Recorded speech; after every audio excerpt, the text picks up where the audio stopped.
Hello guys, Mike here from the Mind of Mike channel, and welcome to a very special episode of Lord of the Rings. Well, this isn't exactly an episode. This is sort of a making of video. I wanted to show you guys how I made the last episode, which was 37. And that one contained a lot of sort of recording, specialized recording, cinematic stuff, and I did a lot of setup in the background. And people have asked me how I did that and what kind of mods I used, and I wanted to go over and show you what I did, because it's actually quite time consuming, and I want you to appreciate how much work I go to for you guys. Alright, so basically we're outside the bar that I used in the opening scene, which was the intro, and I want to show you kind of how I did this. I'm in creative mode, obviously, and what I've done is there are two mods that I use for this specifically, and one of them is called Key Grip, which is a motion capture mod.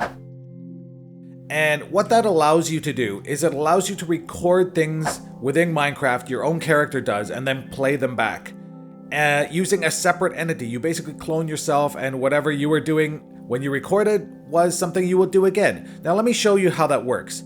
If I open F9 here, well, I'm going to clear all this stuff out actually, because there we go.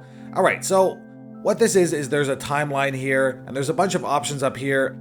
And this allows you to basically record your movements and set up different scenes based on how you've recorded stuff. You can actually set up a lot of them. Now, I'll warn you straight off the bat, there are quite a few bugs with Lord of the Rings because of the way the armor works and because of the way the entities are designed. It's a little bit of a problem, but you can work through it, and it does work. So let me show you what I did here.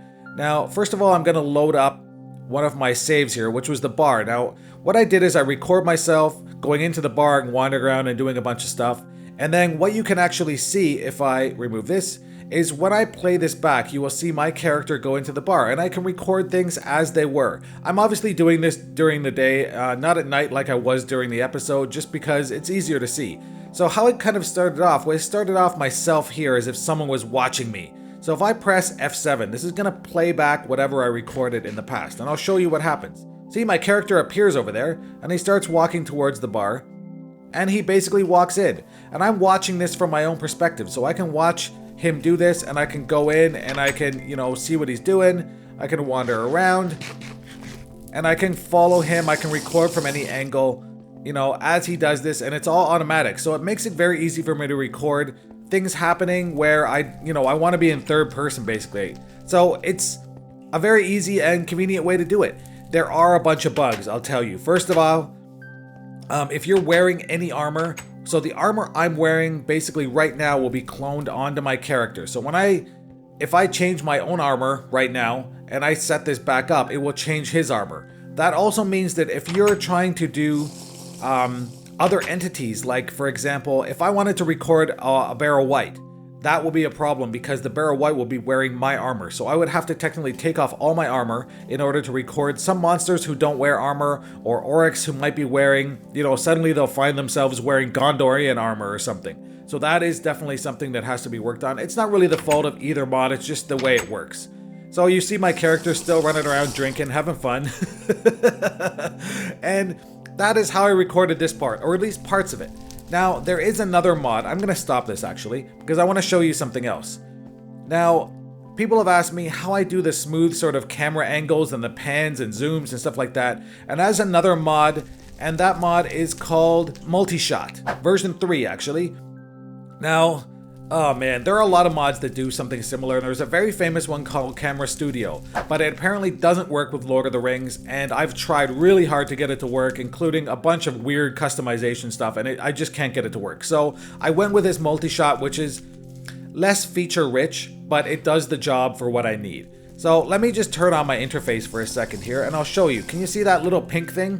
What this allows you to do, and if I show you this is the interface here, and what this actually allows you to do is set up a path and record screenshots or record video based on that path within this. Now, I use DxTory to record, so I don't really need the actual recording part of this. What I actually just want is the motion.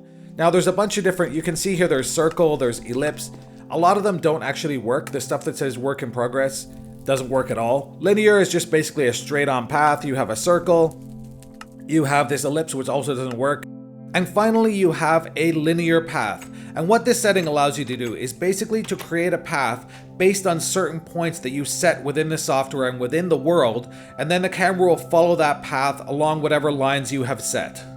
That sounded very bad. I'm not explaining myself very well. But what I usually do is I usually use circle. Now, circle, you can also set your speed here, how fast the circle moves, how fast you travel around the circle. So if you're recording something, you can watch yourself go around and you can set the certain speed. Now, what I basically did here is I set this here because I wanted to be able to record myself coming in and do a pan, basically. So I gotta move these guys, and you'll find weird stuff. You saw, if you noticed, I removed the chandelier and I moved some other stuff around here. I moved the plant because I couldn't get a very good pan otherwise. But what I can do is I can get myself in the air here, hopefully. Now, what I want to do is if I press N, I will start moving. I will start following this path. And what I want to basically do is I'll press F1, I'll remove my stuff here, remove my HUD, so it's a clean shot, and then I'll press my F7, and this will start my animation. So my character will come in a second here, hopefully. There we go. And then I start my pan. So now you can see, gotta hide my cursor, but you can see that I get a nice smooth pan around in a circle, and this is basically my shot.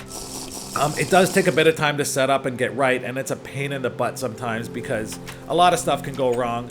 And you'll see in a minute that I do collide with things. You'll see here that when I hit the bar, I kind of get stuck. You see that happens? Yeah, that's a problem too, but there's not really much you can do. Minecraft 1.7 unfortunately does not have a spectator mode, so you're basically stuck, you know, sort of finding the best ways possible, and you kind of end up getting messed up sometimes, but you know, you got to work around with it. And if you want good quality video, this is basically what you got to do. So yeah, now I'm out of my motion, but if I go over here, I can actually start it up again, and I will continue around this motion, and I actually did the same thing in the video itself. So you get nice smooth panned motion. And you can do it a number of different ways. You can have a straight line, like a linear path, and you can set different points along the path and it will follow them. It's not very smooth, but it does work. And you'll see in my intro and outro, where I showcase my base, kind of, I did do linear pathing there, and it does look pretty good. So that's basically how I set up this part. And oh my goodness. Yes, so you can see my character doing all this stuff. It is very interesting, and it does work very, very well. So, you know, I'm gonna stop this. Alright, so that's basically how I did my intro anyway. So what I also did, and I mean, you guys are gonna see this. Where am I? Let me check. Oh goodness, we have a crash. See, this is one of the other problems that happens a lot. And I don't know, I really don't know why that happens. It's probably to do with these two mods together. Mocap, or the key grip mod, the motion capture mod, is a bit of a pain. It likes to crash a lot, and yeah. So what I basically did was I scouted out the Barrow Downs first. I chose an area that I wanted to start in, and I set that up, and then I chose a bandit base, and I built it by hand. Well, generally by hand anyway. So basically what I did, I'll show you the base first, because you've already seen it. We've seen this video. And, you know, it takes quite a bit of work, but in the end, I think the end result was very much worth it. It doesn't feel cheaty, and it sort of seemed realistic. I'm surprised, personally, that it worked out as well as it did, to be honest. So basically, I tried to find an area. My idea for this episode was that there were bandits here that were basically stealing from the barrows. Stealing, when I say stealing, I don't mean like me. Look, the guy's still up there. And so bandits were stealing from the barrows, and they were taking the loot out via the river, and they were taking it out and selling it, basically. And that was sort of my setup for this story. And that the bandits had seen me in their barrows taking their treasure, per se, and they got angry and they decided to follow me, and they heard me boasting, and they decided to teach me a lesson by leaving me alone with nothing. And it worked out quite well. So I do a lot of research. I mean, it seems like nothing, but I actually even researched this river. I followed the river the entire way to make sure it actually went out. I found this tower along the bank here, and I figured if I was a bandit, you know, I might actually do something like that, because it makes sense to have it along the river, and it's much safer to travel than trying to go through the barrows. So I basically found this tower, and I built this little structure here around it. I built the underground part, and I, you know, furnished the tower basically and set it up in a way that seemed sort of realistic, that, you know, bandits might do it. it's a little bit under the radar. It's not particularly out in the open, but at the same time, they would need some kind of light and safety protection from all the whites. So that's basically what I did. There are no bandits inside there right now because I actually, well, killed them all. So my guy up here, now this is a funny thing. I thought I would have to motion capture him and let him sort of stand up there, but somehow when I created this guy, he just stood up there and he didn't move.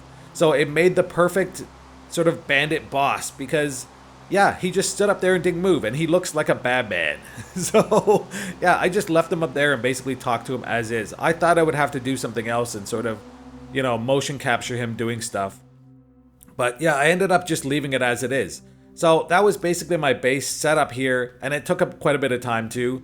And when I went over to, and then basically what I did was I traveled a good distance south. I just basically traveled along this way, and part of my idea for this episode was that I wouldn't use my compass, that I wouldn't use my map, that I would be lost in here, and I wanted it to be sort of as immersive as possible.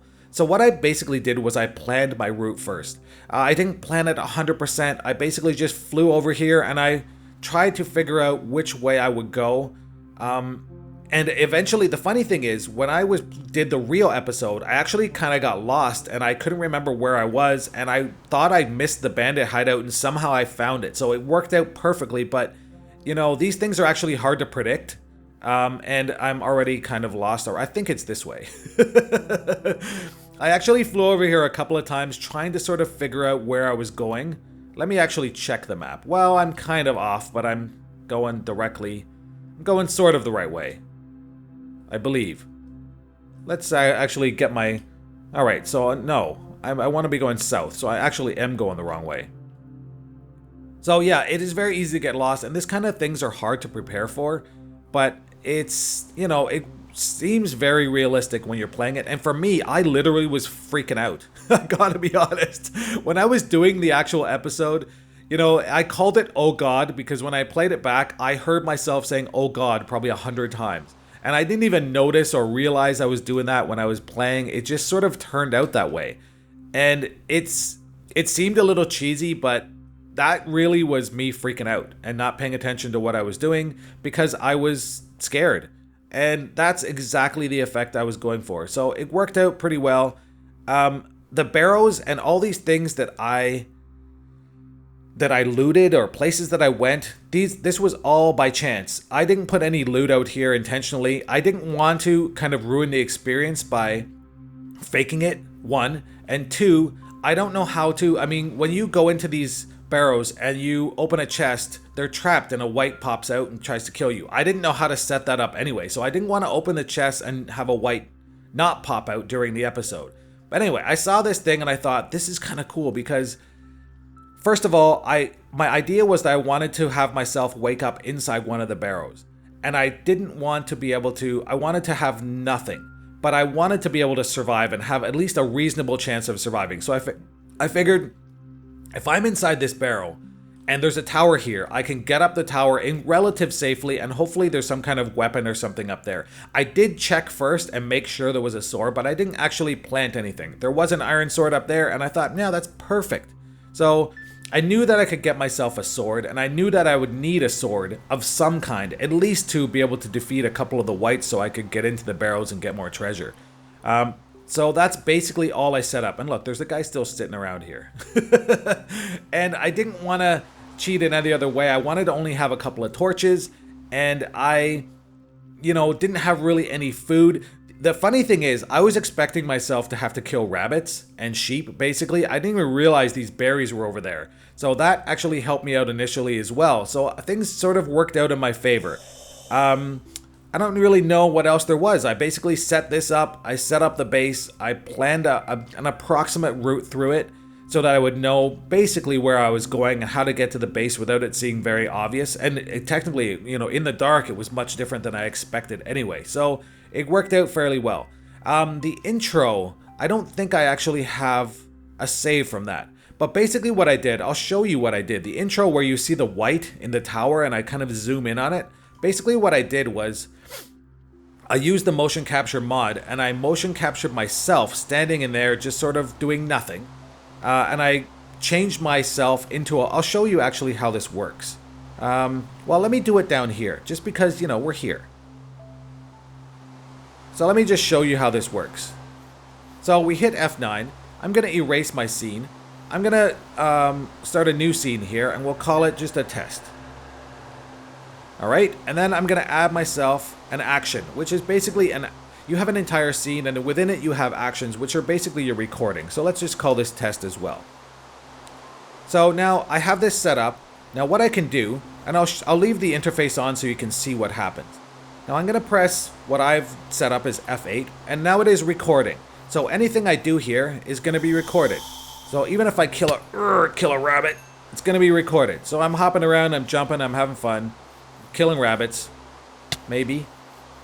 Alright, so now I've recorded a bunch of stuff here, and then I'm going to press F8. Now if I press F7, what you're going to see is you're going to see me doing the same thing over again. See myself as though I'm over there, wearing nothing. So you see me here? Alright. So I'm doing all my stuff. Now you notice here I'm attacking nothing, because the problem is it records myself, but it doesn't record the rabbit. So for doing battles and stuff, it's actually quite difficult, especially in Lord of the Rings, to have multiple characters because of the bugs with the armor. That's really a problem. If all your characters are not wearing armor, then maybe you're okay. So you saw my motion capture there. Now what I can do, if I go back to my timeline here, and I hit edit, I can change the entity. And right now my entity is the player. But imagine I want, you know, maybe I want a wood elf. Well, let's go with something else. Maybe an autumnal troll. So I got a troll here. I've set myself up as a troll. Now if I press F7, whoa, you're gonna get a huge troll. And he's gonna basically follow exactly what I'm doing. So whatever I did, he's gonna do. Now you can see it generally works well. The problem is if I was wearing armor right now, he would be wearing my armor and it would be sort of clipping through his body and stuff like that. But I can change myself to anything and he will follow. Whoever is doing that will refollow whatever thing I've captured. Now it works very well, and that's basically how I did the white. So I got him to just stand there doing nothing while I zoomed in and out using creative mode. It seems a little cheesy when I tell you about it, but that's how it works, and it's actually quite effective as sort of a cinematic technique.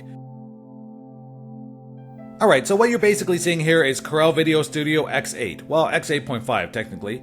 And this is what I generally use to make Lord of the Rings. I do own Sony Vegas Pro, and I do use that, but I'm still more comfortable with Video Studio, and I'll tell you why. First of all, Sony Vegas, while it's very, very professional and feature-rich, there's a lot more features actually. It's a little bit user-unfriendly.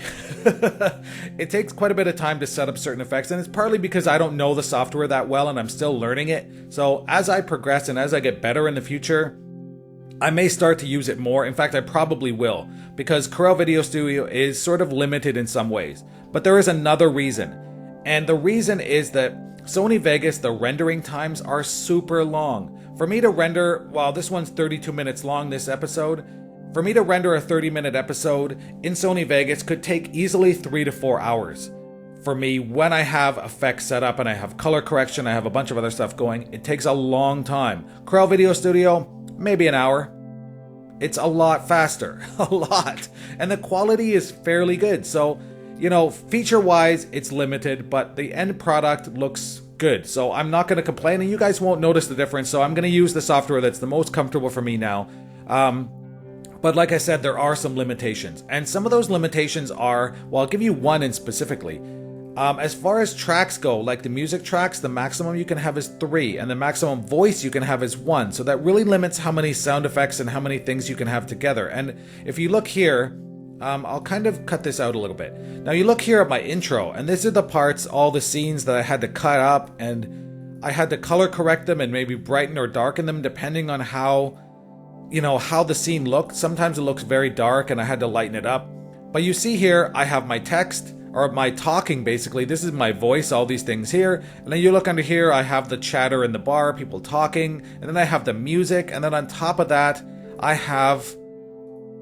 I don't even know what this is. Oh, these are the actual... I don't know what that is. What is that? What are you? Ah, These are the nighttime sounds, kind of like the crickets, that kind of sound. So the nighttime sort of ambient sound I had to put in. So basically I'm using all my tracks. If I wanted anything else, if I wanted another part of the conversation or whatever, I would have to mix it separately or do something else. So that is limiting. So you basically can see that there's a ton of work goes into this. All these scenes had to be cut up individually. And I had to set up all these things and all the conversations and all this stuff. And then you go into the intro here and then I start recording. And this is the actual episode. And that's generally basically normal. But I also have to take all this music, all these songs you see on the bottom here, and I have to mix those up and make sure everything sounds fairly good and that it matches up with what's going on within the video. And as the night continues and as daytime breaks, I wanted to have the music change slightly and kind of calm down. And then you get into here where basically I'm talking to the bad guy and I have a bunch of other stuff here set up. This is my voice and his voice, which are both technically me. Now I did notice, and some people said this, that one of the guys, I think it might have been this part right here, listen. 4 men killed by bringing me here. My men and I have been taking treasure from the Barrow Downs for a very long time. What makes you think you can stop me? Well, you left me alone in a tomb with nothing, and yet here I am. The whites are dead, your men are dead, and I have a mithril battle axe, and it's a long way down. Yeah, so you can see here, that voice of me sounded like the voice of the guy, and that's because I suck as a voice actor. I was sort of back and forth, practicing from him to me, from him to me, and it sort of sounded like it was still the guy, and my voice kind of changed slightly. It sounded like it was the guy still talking and not me, and people did call me on that, and I agree.